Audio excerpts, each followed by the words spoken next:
All right, hi everyone. Welcome back to the class. So Stefan is here, who's the TA of our class, will kind of helping us with the course logistics. So one logistic problem set 1 will be out is a coding homework. It's a Jupyter notebook. So Stefan has kindly made the homework pretty straightforward, and both the data file and the notebook will be out today. Like, I'll let Stefan explain. Yeah, so problem set 1 is a convolutional neural net for transcription factor binding prediction. So it's a relatively simple first problem set, but it'll get you used to implementing deep learning using PyTorch, which will be useful for future learning. So in this problem, you'll implement a convolutional neural network, you'll train it on data, you'll perform a hyperparameter grid search to find the best hyperparameters for training it, to optimize validation set performance. You'll save and load the model, and then you'll perform test set evaluations. So in terms of logistics, it'll be released today on Canvas, and it will be due on the 3rd of October. It'll be submitted through Gradescope. We will be using auto grading on Gradescope, so this will just be automatic. And we highly recommend using Google Colab for the homework. Everything has been tested on Google Colab to work. Everything can be implemented easily. For Google Colab, just use the default settings. CPU. You don't have to use a GPU or anything atypical. Just upload it to Google Colab. Okay. Any questions? Is there how many times can you submit it? Oh, you can submit it as many times as you want.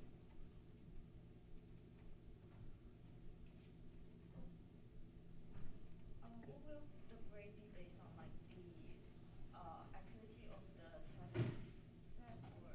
So there's multiple different problems that all have their own auto grader checking that you implemented things correctly. Yeah.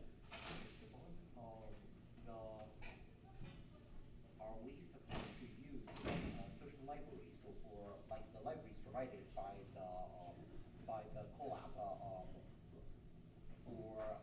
can we use our own libraries? I think you can just use all the packages, libraries that are provided by the Colab. I don't think there's anything else you would need to use. You should certainly use PyTorch. If there's something else that can help somehow, I don't know, but I think everything should be sufficient in the libraries provided. Thank you. Cool. Thank you so much, Stefan. And about the reading assignment, so if you were here last time, we mentioned that we'll be using OpenReview for simulating like a review process of the paper, and the reading assignment will be faked as like a submitted paper to our conference. So we're experiencing a little issue, delay in setting up the venue on OpenReview, and everything is all set now. So we'll be sending out a reviewer invitation by end of today for students who register for credit for the class. And I think our venue, I put the URL here so you can see what the venue is. It's for our class. We'll be using this venue for all the reading assignment and the final project review process as well. So if you're I think in terms of the questions, like, don't think too hard about it. Like, I think that it's generally about letting you try to critically think through like the pros and cons of the paper. Like, what are the critical problems that the paper is discussing? Why is it challenging? And what are the novelty, and what could be the potential problems of the paper? So it's going to be questions like this, and a lot of them are open-ended. So yeah, I think as long as you read the paper and put your own understanding into it, I'm not going to like assign like this is correct, that's wrong, like anything like that. So yeah, it's a practice. It's a chance for you to practice like critical thinking, and as being a researcher in the field, it's not supposed to trick you as like a tricky problem or anything. All right, cool. Yeah. So today, I have some issue with PowerPoint again, so I'm shift to my PDF.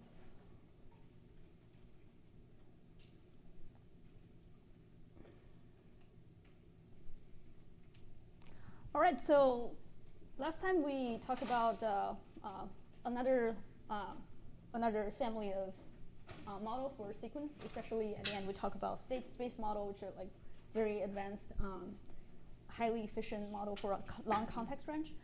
For this class, we're going to talk about something orthogonal to modeling, which is interpretability and uncertainty of machine learning models. I think these two are very popular concepts in the recent years, and I think each of you might have some understanding or might have heard of these words in some point, but today we hope to give you some kind of review or a little bit detailed contents for the major techniques that are relevant to interpretability and uncertainty, and how they might be used in a functional genomics setting. First of all, a lot of these machine learning models, especially deep learning models, are trained over highly complex raw input data to perform highly complex downstream tasks. And in between, it is kind of all packed into some kind of black box model. So what interpretability means, or machine learning explanation means, is usually how we can unbox this black box and try to extract some information from these implicit models such that they can be understood by human being. So that's kind of a high-level concept of interpretability. So I want to ask a question why do you think that interpretability might be important? Anyone want to give it a try? There are a lot of correct answers for this, I think. Kind of discover edge cases. Yeah, exactly. Edge cases or outliners, abnormal key, and then check whether the model is correct or not. Right? Anything else? Oh. It can help with downstream applications. For example, if you were trying to design a molecule and you understood what aspects of that molecule were conferring certain properties that would help later on in the direct applications. Yeah, that's a perfect answer. To actually use it in real life, you need to be able to interpret so that you trust the decisions that it gives. Exactly, trustworthiness and faithfulness. You want to say anything? Yeah, it's about, I think, the safety issue, especially in the healthcare field Yeah. and maybe some financial field. They think a model should be the same as trustworthy. Yeah, it's only interpretable, then it is trustworthy, so that they allow it. Cool. Yeah, these are all great answers, and yeah, actually, as you guys mentioned, we want to know if there are certain issues or bugs in the model. We want to know if the model is making unjustified predictions or injecting bias, which could cause social problems and fairness. And you want to provide sometimes some recourse when you make a decision, such that you have proofs why this thing happened, and if something else has been changed, would the decision be different, right? And this can be very important for a lot of high-stake decision-making tasks related to, for example, healthcare, medicine, as you all mentioned, and could also relate to policy-making or legislation, blah, blah, blah. But for scientific problems, interpretability is also very important, as one of you have mentioned, right? A lot of these biological or chemical process, they're highly complex, and we only have limited knowledge about it. And alternatively, we have this huge chunk of data, and we try to learn these predictive model from these data. However, we don't just want to make a prediction, but we also want to enhance our understanding of biophysical problem itself. So, how we can make discoveries of these fundamental mechanism about biological process is also one key reason for interpretability in computational biology. The closer you are to the fundamental biology side, interpretability will be more important in this sense. Taking the genetic variants as an example, we know each of us has a different kind of a similar gene, but with very slight differences in the gene, which will resulted in very different traits and phenotype. We sometimes call it phenotypes, or can also causing disease. And actually, last time we talked about only 2% of our genomes are coding region, and similarly. Actually, 95% of the disease-causing variants are also not in the coding region, so they're kind of hidden in this huge chunk of just some coding of TCGAs, which is literally impossible for human to directly tell why is it causing certain issue or not. So with these machine learning predictors, we're hoping that we can try to interpret the model and use the model to like in return to predict some of these variant effect, which will help us understanding either biological process and also try to come up with experiments that we can testify the mechanism, and finally will lead to good clinical result in the downstream. So I think when we talk about interpretability, it can mean actually different things, but mainly divided into two aspects. The first is making the model itself interpretable, or we call it inherently interpretable models. For example, like linear decision trees or like linear classifiers, they are super interpretable by itself. Like you can immediately see the importance of different features. And as opposed to inherently interpretable model, we also seek for post hoc interpretation of complex model, which themselves are not very explainable. This is mainly because there is a huge trade-off, or like the kind of a known trade-off between accuracy and capacity and interpretability. So as we go through, like as we go through this kind of line of models with increasing capacity, we can see that interpretability goes down, which is essentially because the decision-making space is being more and more complex, and the decision boundary becomes more and more human iteratable. Right? So when we try to come up with this post hoc explanations, actually I'm not going to talk a lot about inherently interpretable model today, but just try to think about maybe try to mimic very simple models when you try to interpret the complex model as being a way of making the model interpretable, or injecting some existing like known prior about fundamental like relationship and try to make the model interpretable in that case. Right, so today I'm going to mostly focus on post hoc explanation because we're dealing with like deep learning a lot of the time. And a lot of these post hoc interpretability has this concept of locality in the way they explain what the decision-making process is.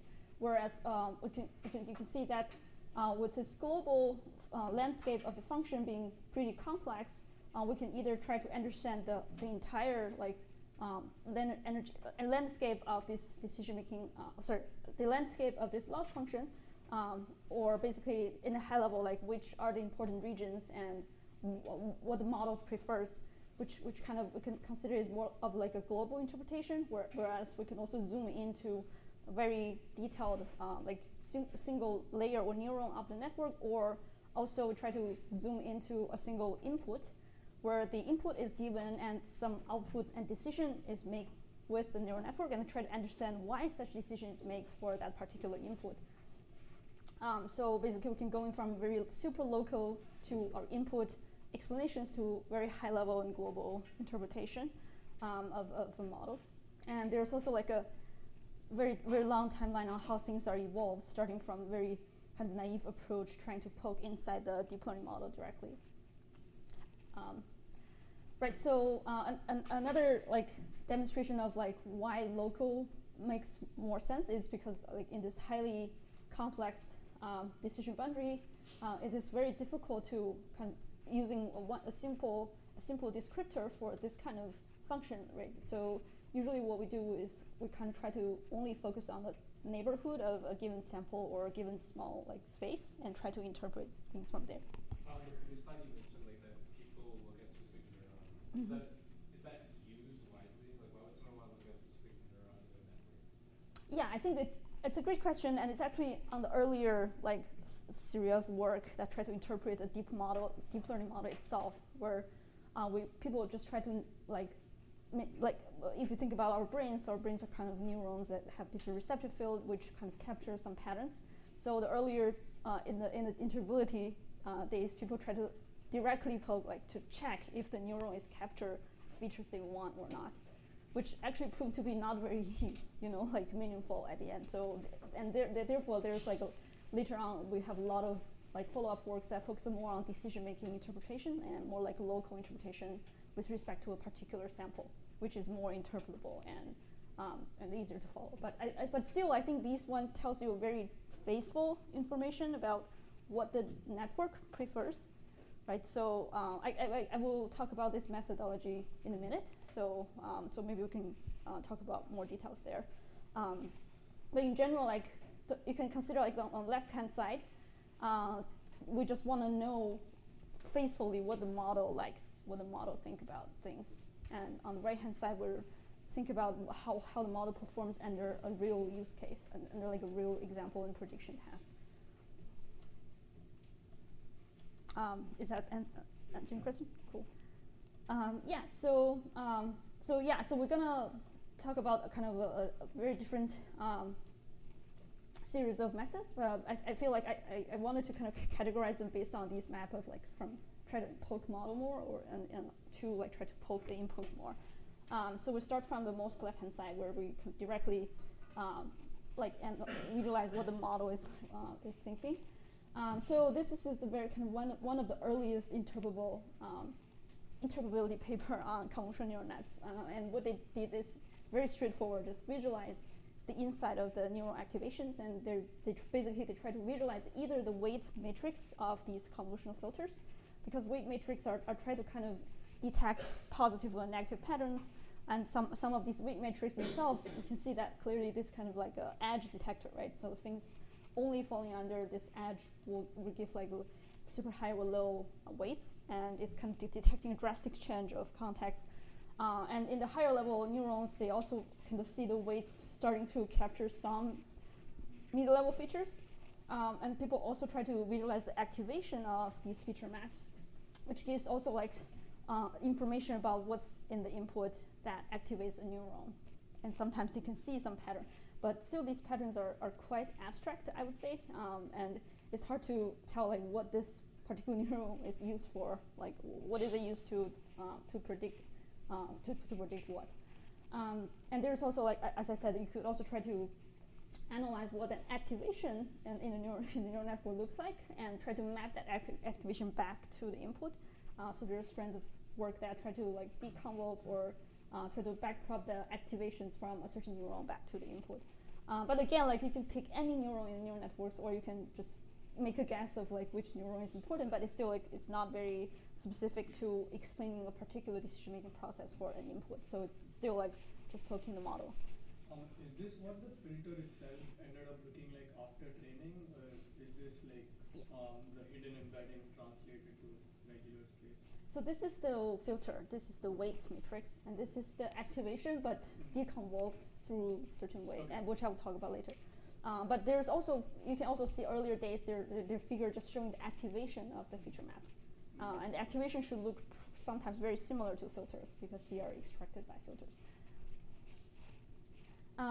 And so another way of directly interpreting the entire model is try to use interpretable models to approximate the deep learning model. So for example, people try to distill information from already trained deep learning model by training a decision tree, which is very interpretable, or even training like simpler models like linear models to approximate a more complex model, and then use those decision trees to explain their decision.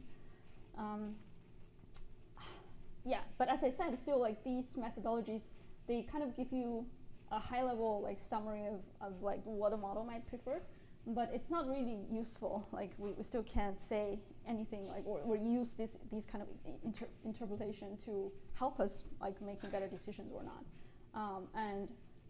So after this kind of work, there is also like slightly more complex way which try to focus on like some example or prototype which could maximize the model predictions, which kind of we take a step ahead where we like aggressively like try to figure out what example will lead to a super positive result or not. And the two methods here could be either you generate generate some image that maximize the final prediction for a certain class, which you can maybe you've heard of like the deep dream thing earlier in days. This is very early in the interpretability tree. So people find like I don't just want to blindly visualize what the neural learns. I want to know what patterns will make a model think it's positive or it's being classified as like a goose here, right? So it's just using the function directly backpropagating these derivatives from the logics of rules to the input, and that will generate these super, I mean, like kind of like fantasy-like images, which give you a little bit of like goose in it, but still like very very weird. We can yeah. Is there only like one image that maximizes like inclusiveness, or are there like multiple images? Yeah, I think they're actually, it's again like a stochastic gradient descent. Like so you randomly initialize a pixel and just try to maximize the activation so you can fall under different local maximum as well. Yeah. But yeah, as you can see, this is still not like super close to real image. So it's because like these neural networks are highly complex, and when trained, it's kind of trained on a confined like small sets of data, which also like we'll talk about in our uncertainty part of the class. But outside of that data distribution, the model can kind of extrapolate literally like any way they want. So a lot of time when you do this free gradient descent, you will ended up landing in a scape that is not close to data distribution at all, but still maximize the neural network. This is also related to the phenomenon called like adversarial attack, where you could like just add some pattern that minimize or maximize activation. So one thought is just like add more constraints, so such that in this gradient descent we can find pattern that maximize the model prediction, but also try to stay close to the data distribution. So there's kind of regularized activation maximization, where you try to think of a good way of regularizing your optimizer, such that you try to stay close with the data, the training data. So like there are different way of like doing this regularization. Particularly, I think people can try to come up with an unsupervised. If you have like unsupervised generative model of the data, which gives you an estimation of how in distribution the data could be, you could use that to actively regularize the optimization as well. Or you could think of a way of just constrain how much you can defer from the original data. So these will lead to much more kind of like reasonable result when we add more constraints to this optimization process. All right, so the other strand of methods try to come up with directly deal with training samples or like real samples and try to analyze their influence to your classifier. In this case, for example, they would try to find the image that assembles most of the positively predicting data, and or things that are not representing the positively predicted class. Out of which the most important and probably like very famous model is this called influence function, where basically out of all of the training data points or given like new data points, you try to analyze the influence of this example, whether it will help the model predict better, while it's like it will hurt the model, or whether this is something that's close to the data you've already seen, and you can it's reliable. So it's actually motivated by this very early kind of tool in statistical, in robust statistics for assessing the effect of a sample on your regressor trained with or without the sample. So if it were to do it brute forcefully, you would need to like remove every single point and retrain the regression model, which is kind of expensive. So they come up with like approximation with an analytical solution such you can compute this very efficiently.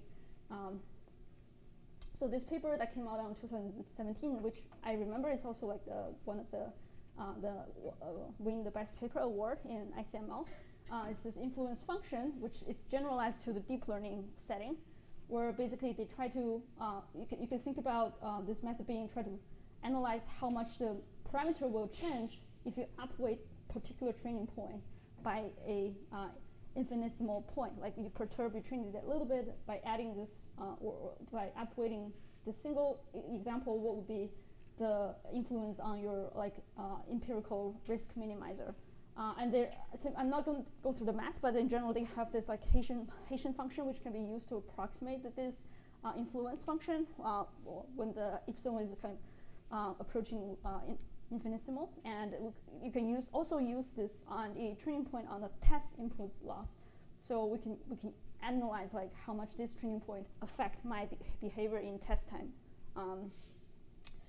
But still this is relying on, so far we've only been talking about like understanding like what the model overall will change if I add this example or not, or whether my model favor this example or not. But still it's not giving us concrete like features about like it is this part of the input that result in a positive prediction, right? So, then I think I think somewhere around like 2016, we try to like think about more local explanation where the goal shift from just finding a prototype or on the high level understand what the model likes to really explain like why this example is classified as this. This kind of a tree of the method. There are a lot of methodologies from feature importance to attribution methods, which we can use to assign very concrete scores or attributes to each position in your high dimensional inputs, which will give you a more like finer grained explanation of like which part of the model is important or not. So the first line of method called feature importance. I think I'm going to talk about two of them. Like one is the line function, which can be used, again, like the local approximation mindset, where for the given example, we try to come up with like a locally, basically come up like a straight line that is tangential to that example in that local function. And what it does is just like try to, for any given examples, you try to perturb the examples, basically find things that are nearby this example. So some of them will fall under like the positive predicted region, some of them will fall under negative predicted region, and then you just use them to train kind of a linear decision boundary, which will give you information of like the locally like which feature will causing like you move towards positive or negative side. And then another line of methods which is very, very commonly used nowadays called Shapley value, or SHAP. It's, I think, the mostly used interpretability tools nowadays for feature importance. So it's a totally model agnostic post hoc interpreter by design. Basically, I try to come up with, again, this kind of contribution score of a particular feature, where a particular feature means a particular value of that dimension. For example, like age can be one column, and then age equal to 56, where the 56 is the feature that we try to interpret its influence on. So what it's doing is try to come up with all subsets of features, and then like within these subsets of features, you compare the influence or the contribution of the feature you care about by comparing the difference in the prediction when you include the feature and or you don't include the feature. So this is done like, this is slightly different than some other perturbation-based method where like you kind of just only perturb the feature you care about. This also look at different subsets of the entire features, just try to see combinatorially like how much of your feature contribute to different subsets of the features, where you use the subsets of features as for prediction. So there's also some weight functions added to different subsets of the features, but in general, like it is like a comprehensive way of evaluating the influence of this feature with it, well, using it or without it, how much it will change your prediction scores under different combinations of features. Of course, there could be so many different combinations for like n-dimensional features. You can have 2 to the n total subsets. So there are a lot of downstream extension of these methods try to approximate this faster with different types of like learning-based approach, and we try to like collect fewer data, but try to like extrapolate by fitting some model on top of these data. And if you're interested, you can also like search them up. So besides these attribution methods, which kind of are totally model agnostic, people also think like, even though my model is a black box, I still can access its gradients and activations. Like, why not make use of them, right? So this gives birth to also a line of work, which we can call them attribution methods, which explicitly relying on the model backpropagation process, or the gradient backpropagation process of the model. So basically, we're given an example, we can run a forward pass to get its prediction, and then we do some backpropagation, and we can make use of the limited information we have from the model to kind of assign credits or attributes to our input example at pixel level precision. And how we're going to compute these attribution values depends, like, vary from method to method, but they largely rely on being able to backpropagate the influence, for example, using gradients in some sense. So the most basic model that people we'll start to use is just saliency map, which is directly using the gradient from the network, right? If you have a linear model, then your gradients with respect to each of these features is just a weight function you have, right? Similarly, like if we interpret this deep model being also some complex function that can be interpreted with some linear like weights, then that weights will be the back propagation, will be gained from this back propagation with the chain rule. But you can see that this gradients is actually not very informative about this like birds here, because it's just super noisy, and there are multiple limitations of this method, right? So I guess like question time, like if you want to make a guess why these gradients look that noisy, like what do you think? What could cause this noise?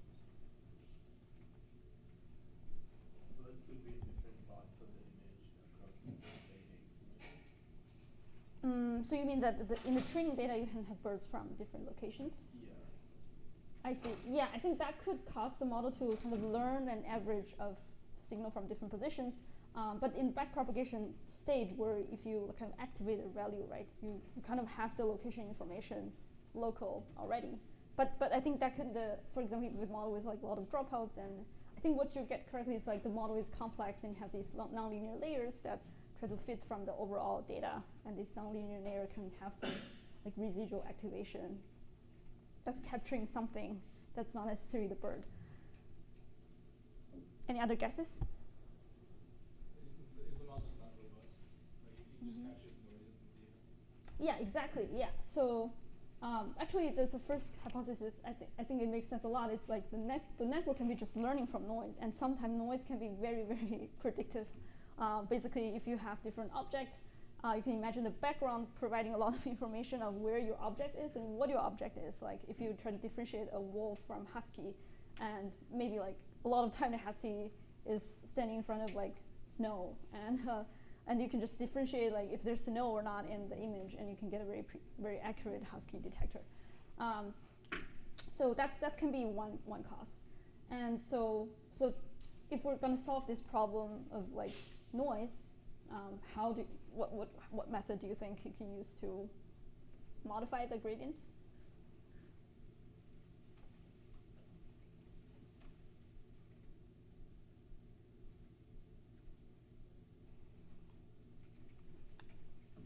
Any try? Anyone want to try? I guess, yeah, go ahead. I have a different question along with that. If the network is learning from noise and then the saliency map is showing noise, Yeah. wouldn't that be the intended behavior of the saliency map? Like, wouldn't you want it to do that? Yeah, I think it's going to be like a faithful interpretation of the model, right? So, but sometimes the model can be learning from the objective as well, but without differentiating the influence from the object and the background, we kind of lose the focus on like the true object. So even though your model have put in enough weights on the object, because the existence of snow, it's still, you can get a high gradient for the snow. Yeah, so I think a lot of these variants of saliency map just try to pose a prior over this saliency map and try to see like, this is the region that it's truly resulting in interpretable gradients, and it's truly related to what we care about in the image. So for example, if we're caring about a dog, right, you can essentially know where the dog is in the image, and you can try to make use of that locality information to ask like a mask for your gradients. And also like if these noise detectors, even though they can have like by chance you can get some noise and then get a gradient of them, they're very sensitive, and they could be very sensitive like small perturbation, versus the really robust like features is kind of more less sensitive to small perturbation. So like if it's just a dog, it can have different dogs, they might have similar like strong activation and kind of robust gradients, versus like if there's a background noise, then by chance you kind of don't have it. So a lot of these thoughts are also try to like being centered around how we deal with this noise. And then the other reason about these like uninterpretable gradients is that because the landscape is so complex, and we're feeding on these kind of piecewise continuous landscape, which also again like very sensitive to like small changes in the neighborhood. And as the deeper we go with the model, the more discontinued, or like this piecewise linear behavior appears more. So like the first method that try to alleviate this this noise is called smooth grad, which, like I said, like if we just try to do small perturbations around this function and then take the gradients with respect to a collection of them, right? So locally, you're basically running kind of a Gaussian smoothing kernel around this function here, right? So what it does is really simple. You just add this Gaussian noise to your input, and you compute gradients with respect to a neighborhood of input. And that will smooth out the gradients by a lot, and you can see the birds here, starting to see some birds here. The other interesting behavior about this gradient is because of some saturation problem, right? So for example, for the sigmoid activation function, or sometimes like if you have a ReLU function and then you combine it with some bias in it, you will have these kind of saturated function where you can see that actually this is also a known phenomenon, right? If you look at the optimum of your function, right? When you take your math class, like when you were asked to solve the maximization of problem, you will look for the place where gradient reaches 0. So it's a problem that actually the part that maximize your activation has a very low gradient, or actually 0 gradient, so you have nothing backprop, even though like that thing is important. So, but what we want to know is that if something is good, we want to know the general direction that will point us towards the direction that is good. So which means like actually not just a gradient at the x is important, but also this kind of slope that pointing towards x is also important. So the next sets of methods are try to get around with this gradient saturation problem by either using a kind of computing a gradient slightly differently by looking at the multiple positions, so you get this kind of interesting gradient where before the gradient has been saturated, right, from like something that's totally negative to something that's totally positive, like what's the gradient that take you from negative to positive. So the method is called integrated gradients, which instead of only computing gradient at the sample position, you kind of get you walk towards that sample from a baseline image, which can be like a background image or a negative image, and you try to see what is the gradient intermediately that brings you from a baseline to a positive image. So what it does is kind of doing this integration of gradients at different intermediate steps of these curves. So you can see that if you like gradually doing interpolation between like a good input and bad input, you can see like a lot of different gradient information in between that preserves the key features that resulted in this positive prediction, which is better than just using the gradient at the single input, which might already be saturated. Another interesting work is called deep lift. Similar to the previous one, I tried to make the gradient pass through value or passing through functions we try to saturate by computing the gradient differently with respect to a reference activation, where the reference activation can be derived from like the negative input or background input, and just try to contrast the difference between the two. It's kind of a little bit, in a sense, that's similar to integrated gradients, where you want to kind of find the mid-ground between a good and a baseline activation, find in between like what's the gradients that point towards the positive ones. And it has shown to be quite useful in the genomic data cases as well. Of course, all of these methods talk about, you can think about applying them to like the one-hot matrix of DNAs as an input, and to get these attribution on different ATCG amino acid. And then another very simple approach is just multiplying the gradient with input, because your input kind of already tells you interesting information about where the object is and where is the background. So even by just doing simple multiplication, you could get a better contour, at least, of the object you care about. And then we talk about kind of unrolling the activation from neuron back to input. So this is basically what we call deconvolution of feature maps, which is also a way of back propagation, but not exactly just the gradients, but also the activation. So what kind of the two things are deciding which is important, both gradients, which tells you the trends of like where to go to make it more positive, and also the activation itself, right? If something's positive, then means it's already like important for the model. So this kind of approach, they try to combine like this gradient with kind of also think about activation. So this deconvolutional neural net is basically try to deconvolve the activation back to the input map and try to do this continuously, such that you can get like in the input space what kind of activate the neuron, and then actually mathematically it's very similar to doing some gradient backpropagation, but try to keep only try to remove some of the negative gradients to keep more information.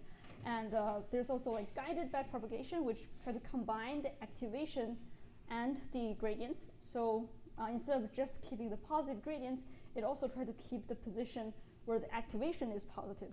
So you get this double filter on like what things needs to go through this backpropagation process. So you have a even more sharper and cleaner influence function in the input. So you can see that, like with this, with this different way of doing this kind of filtering of influence function, you get a cleaner and cleaner like interpretation of the objective you care about. Any questions so far? The Gaussian method, is that like the same as the Gaussian blur?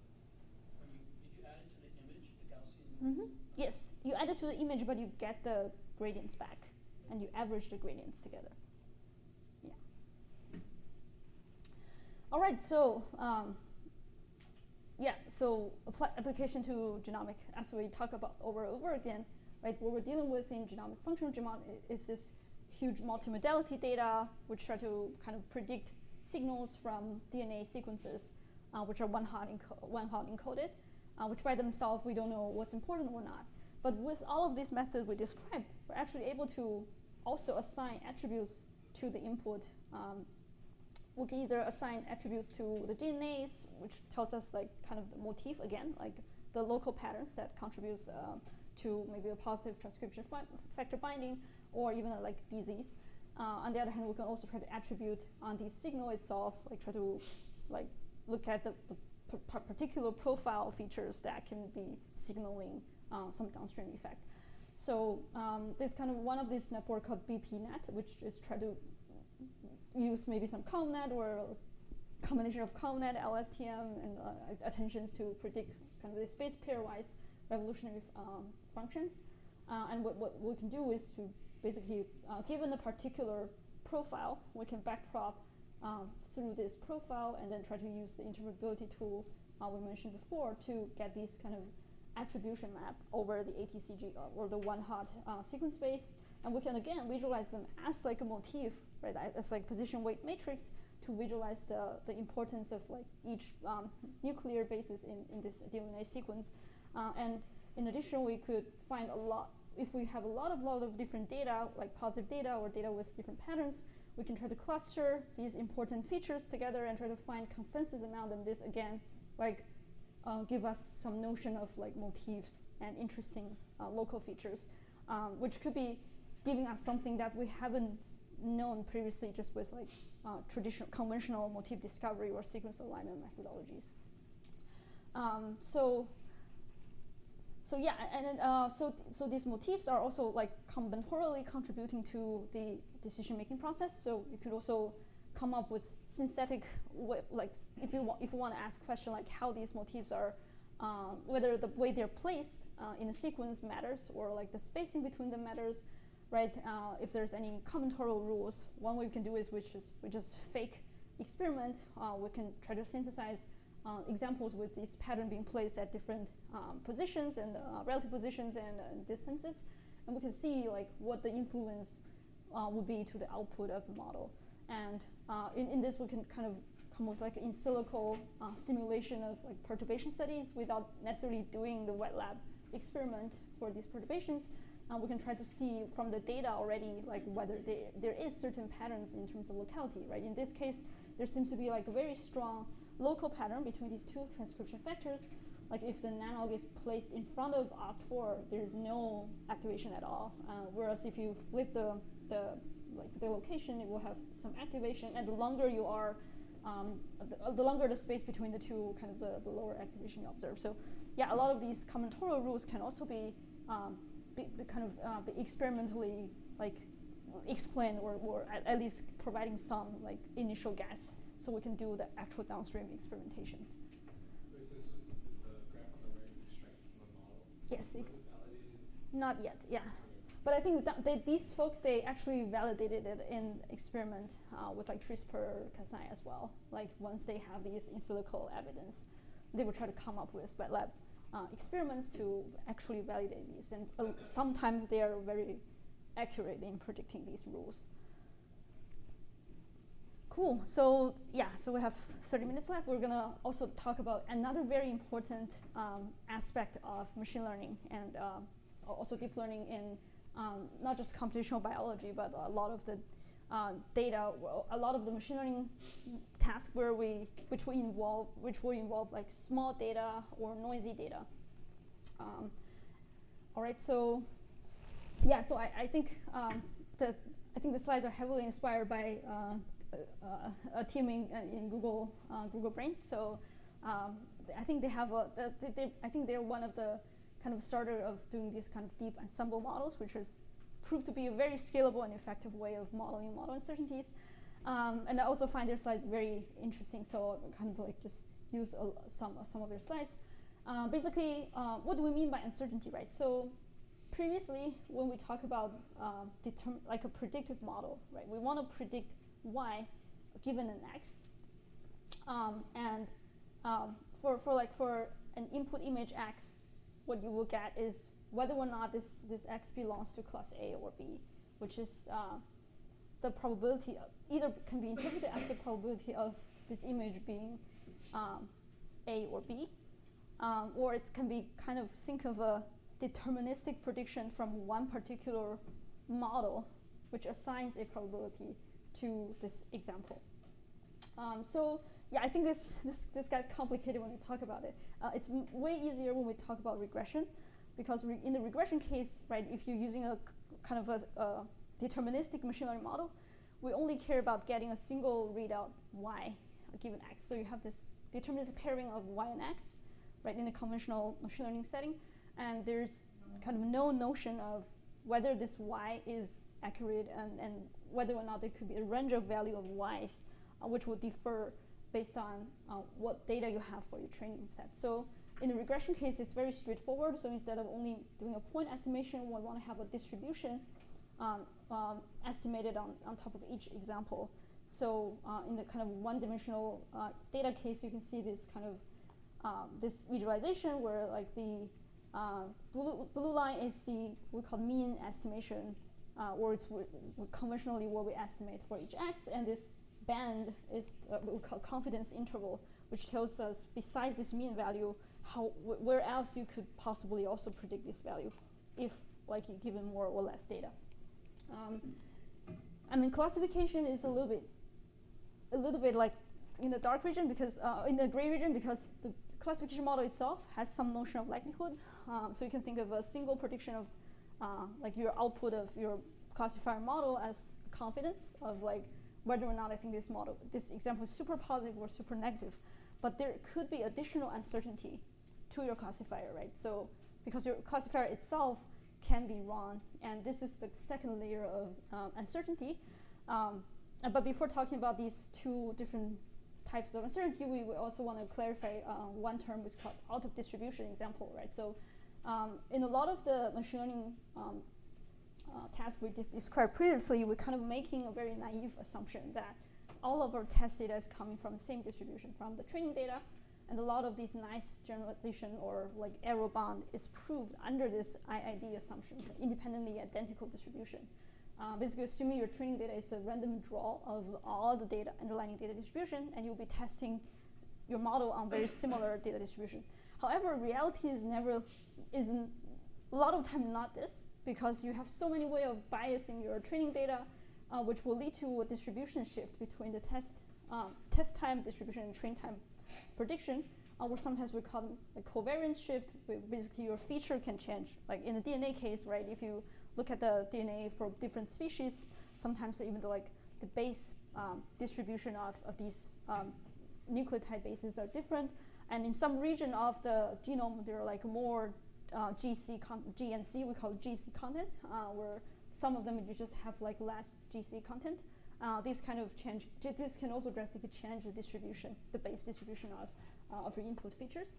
And there's also this open set problem where it could be just like in test time, you just want to generalize totally to a new test case, right? Like a new disease or like a new phenotype or new prediction. Like how are we gonna accommodate that?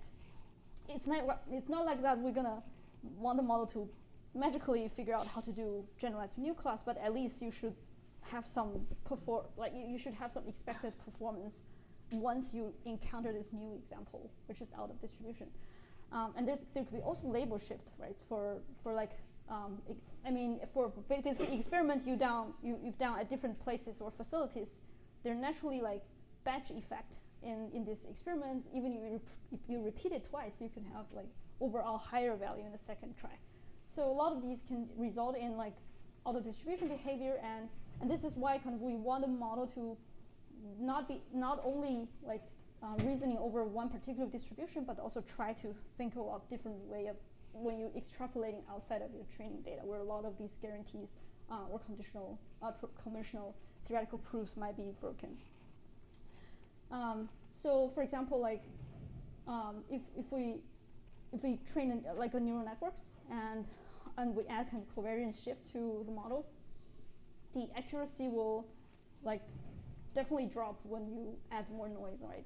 So you kind of expect the model to, the accuracy drop is what we could expect it because the model is never trained on this covariance shift. But what's worse is that the uncertainty actually don't change once you add this covariance to deep neural network, which is bad, right? Because even with these super noisy models and you're making super wrong predictions, you're predicting with very strong confidence, right? You could assign like 99% confidence to a wrong prediction, which is not very good. And this is what we call like overconfidence issue in deep neural networks, where they, without the correct notion of generalization, the network can be just extrapolating randomly outside, and they can by chance assign like super high probabilities to something they should totally be unconfident about. So again, like this is another example of like model assign very high confidence to something that's like not an image, not like a reasonable image at all. So yeah, this is another example like where like you can see these are data distributions, and the yellow parts are like very different from the distributions, which we expect a good model should be very uncertain about this yellow region, versus a deep model will be quite certain, even though you're kind of extrapolating away from the data manifold a lot, and it's only assigning some reasonable maybe amount of uncertainty in the decision boundary of these like two groups of points, which is kind of a not very good behavior if we're going to think about like high-stake decision-making applications. So this is OpenSet. We kind of also talk about it like if you have like the model trained on one species and try to train to use it on other species, whether or not you predict something is reliably generalizable to a new task or new species is also uncertain. And most importantly, not just for making predictions, but there are certain, not just because of the data distribution shift caused by data collection bias, there are certain applications where naturally we need to go outside of the observed data distribution, where some of these cases are mostly involved with iterative optimization or sequential decision making, which we will need to actively explore outside of what already been seen. And one such case can be active learning, where you start from kind of a large chunk of a large chunk of data, but you're only kind of able to label a small subset of these data, and we try to collect at each step we try to decide like which data we want to collect, such that like the improvement of a model is maximized. And a lot of time it's not like randomly selecting from this from this unlabeled set is not the optimal choice, and a lot of time you actually try to pick some more informative sample from the pool, which will also causing some distribution shift. And like how we decide whether or not this data is important to our model, such that a model can improve ourselves, right? So basically, we can use uncertainty as a measurement or acquisition function, which tells us like this data point is very different from what I've seen. I want to label it and want to like add it to my model. But with a like overconfident model, you kind of overestimating your like your belief on these points, which can lead to like very bad effect. And the other set of regime, like in sequential optimization, such as Bayesian optimization and reinforcement learning, right? We're also talking about if you heard about exploration trade-off, right? Basically, in this regime, we only have limited observations, and we try to at each time we try to decide whether I want to go outside of what I already know and explore something new, which could give me a better result. Versus or I should just play safe and optimize within what I know. I mean, in this case, we also need this uncertainty notion, right? This is kind of a good visualization of one Bayesian optimization, where at the beginning you only have these 3 points, right? These 6 points here. So so the best model to help you make decisions should assign good enough amount of uncertainty in regions that you haven't seen, so we can basically hedge our bets. Making use of both the predicted mean value and the predicted variance or confidence interval, and try to pick the point that can, in this case, we can pick the point that can maximize the upper confidence bound. If we try to be optimistic, so it will pick this point, and then after adding this point into your data, you basically recompute, will update your belief on uncertainties, and now you're more confident about this region, so now then think again which would be the best points to place for the next region that makes the best balance out of the two, and repeat it multiple times. So we can use Bayesian optimization especially to guide our iterative experiment design when we have very small we have like limited budget to spend to test out things that will update our belief. And we're gonna extensively talk about Bayesian optimization and experimental design in one of our lecture later on in like protein function optimization as well. But for now, we kind of just want to give you the sense that uncertainty is important in this kind of use cases as well. And similarly for like robust like reinforcement learning, we also kind of want to know what is the good region to do exploration and when I should do exploration if we have these good uncertainty measurement. All right, so any questions so far? Are there good metrics to do active learning or Bayesian optimization when you have like a large neural network that doesn't have a very good uncertainty quantification algorithm? Metrics, you mean like measuring whether or not active learning or Bayesian optimization is effective, or metrics you want to use as acquisition function? So like for example, if you're doing active learning and you're choosing the next data to test, if you have say a large neural network that you can't quantify that uncertainty of very well, how would you choose that point? So there are, even with like a single neural network, there are way of approximating, give you some approximated uncertainty, which I will briefly talk about. For example, you could do multicolor dropout. And you could also like doing different kind of dropout in the layers to mimic like a slightly different model from the same training, and you can also do some approximation in the last layer with Laplacian with the Laplacian approximation to kind of give you as approximation of what the predicted value distribution would be given a certain model. So yeah, that's a good question. I think it's in general a hard problem for deep learning, and that's exactly why this area is getting a lot of attention. So let's go back to the overconfidence slides.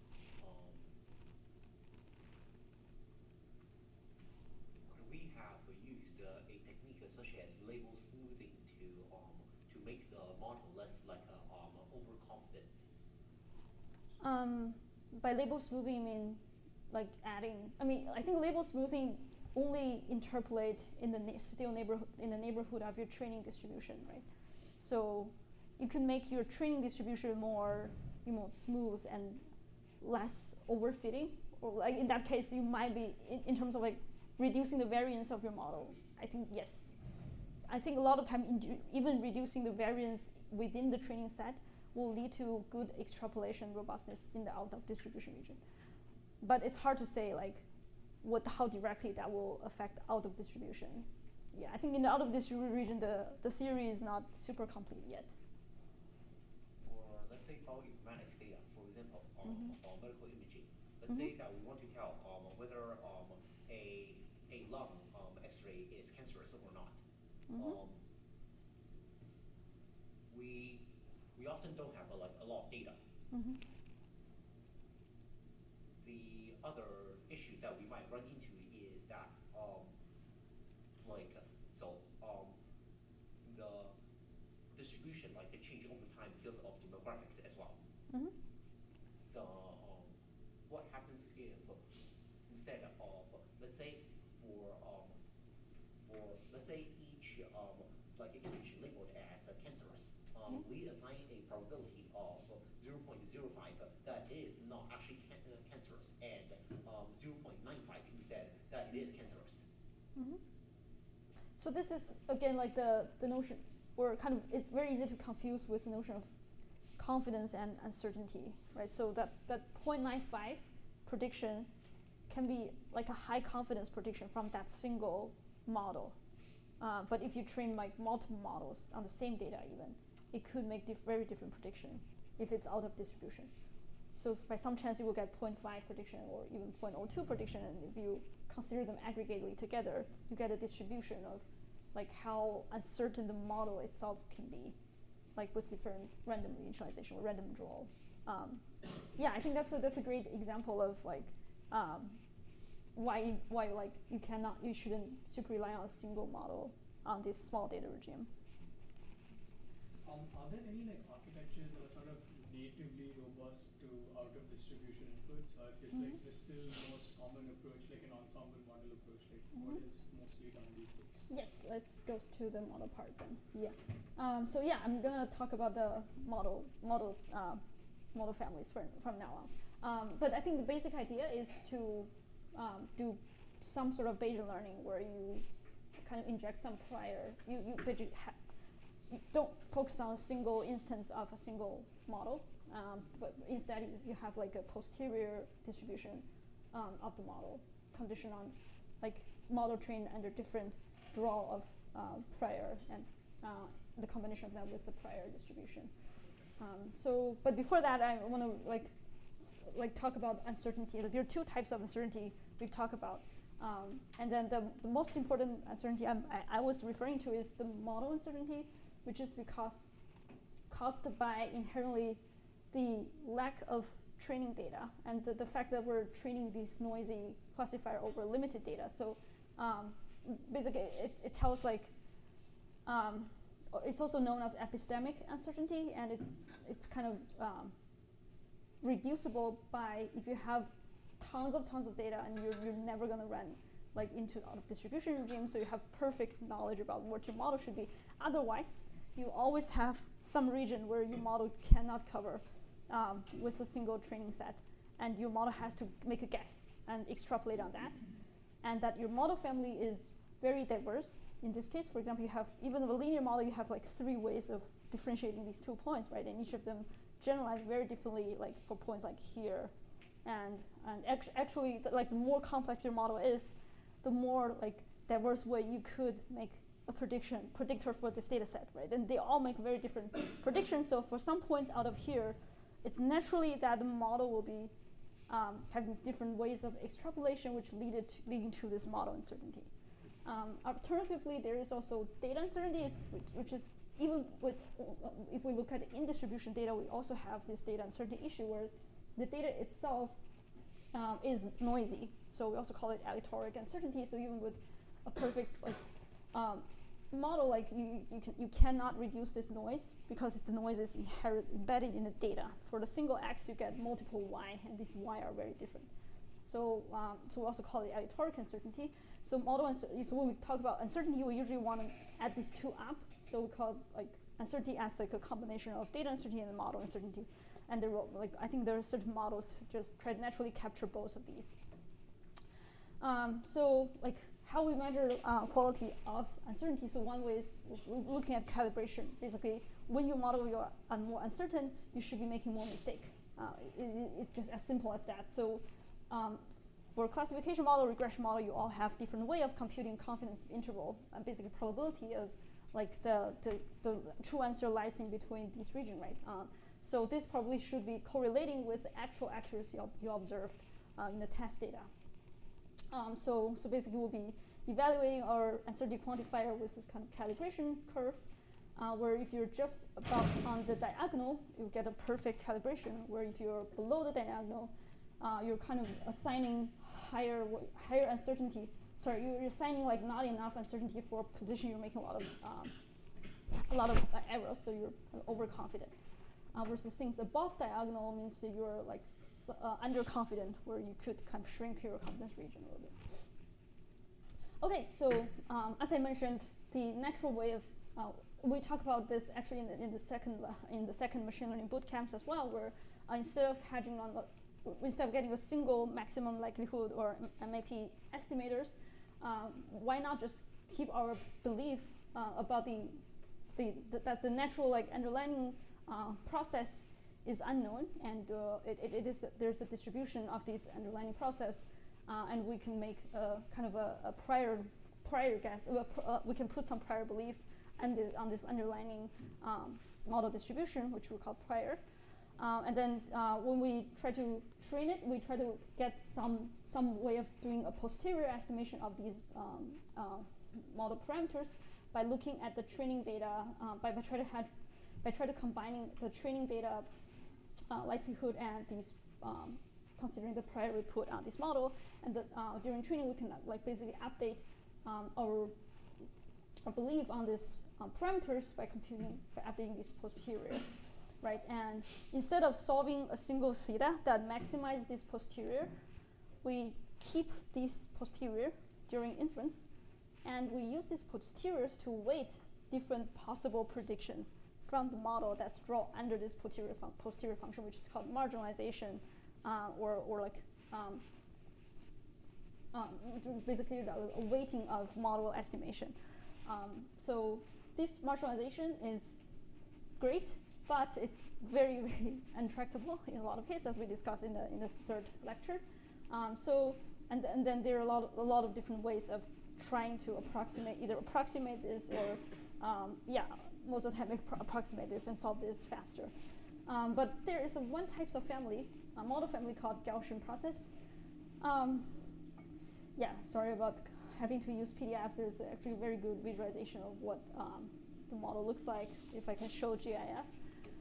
But in general, for one particular family of the model distribution and parameter distribution, we could derive explicit analytical solution for a Bayesian marginalization, where basically the assumption here is if we're treating like all of the data points as points drawn from a stochastic process, which defined by a Gaussian process, where basically for any sets of points you draw, their distribution, their value distribution is following a multivariate Gaussian, where the multivariate Gaussian is defined by some mean function and covariance function, where the covariance function is usually derived by some notion of similarity or kernel between the points you draw. So basing off these basic assumption of the model, we could derive certain quantities with exact solution. So this is what a multivariate Gaussian would look like. So you have this mean function for each of the points, and you have this covariance function that links different points together by looking at the covariance between two different points in this set. And you're kind of putting some distribution basing on how things are correlated by using these multivariate Gaussian function, and it has like a lot of good properties of being Gaussian. So like when you do this complicated marginalization or posterior computation, these good properties will give you help because it's then always a Gaussian under certain operations.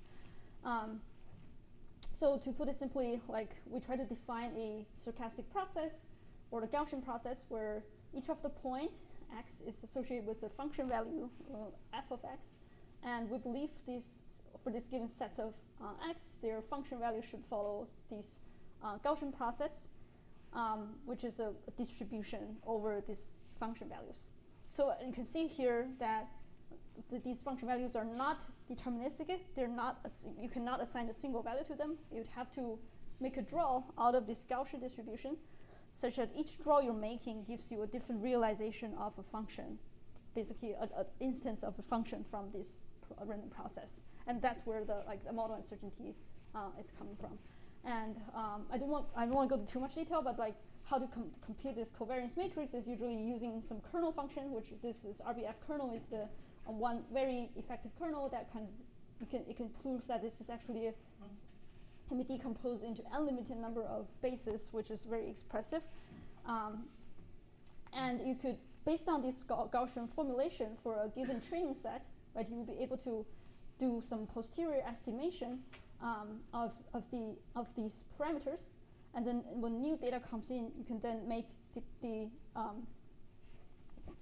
inference prediction, assuming that condition on these observed data points, what would be the distribution of these unobserved y look like, assuming that they are kind of this joint Gaussian.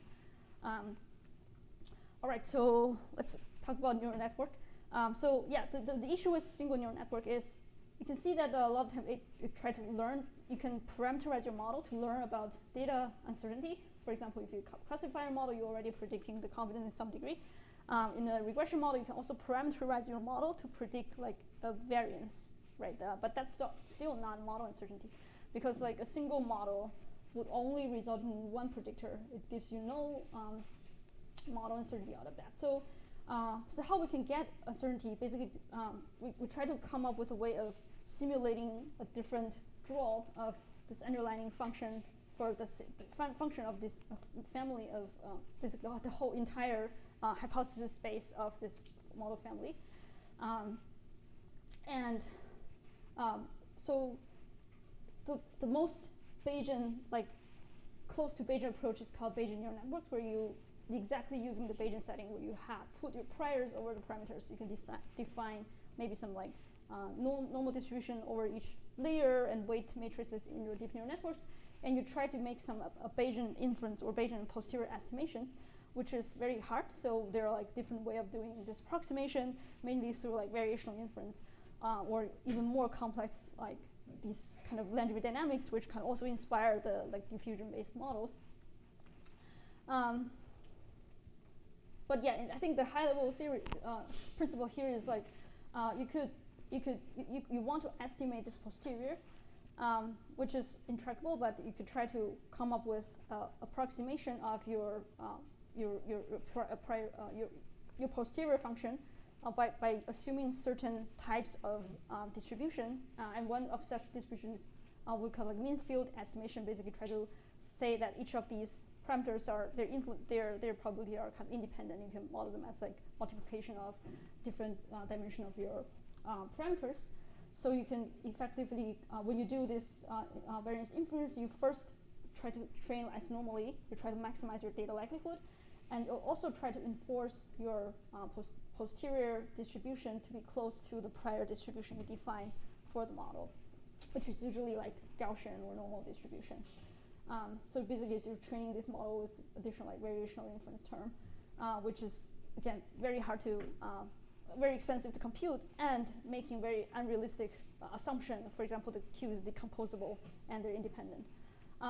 So actually, it turns out that in 2017, this team from Google DeepBrain, Google Brain just came up with this deep ensembles, where we're just using the conventional ensemble mindset, but using it over deep neural networks, where we just randomly initialize and independently train M neural networks instead of training a single network. And you can think of this initializing process being drawing a sample from your prior distribution, right? And you can get this post hoc posterior estimation by averaging the model prediction from your ensembles. And they're designing the model specifically such that the model also captures some data uncertainty or aleatoric uncertainty. As I said, you can explicitly predict data noise by parameterizing your model to output a mean and a variance. And then in the inference time, you're actually aggregating across m instance prediction of mean and the variance, and you're getting this new mean and variance across m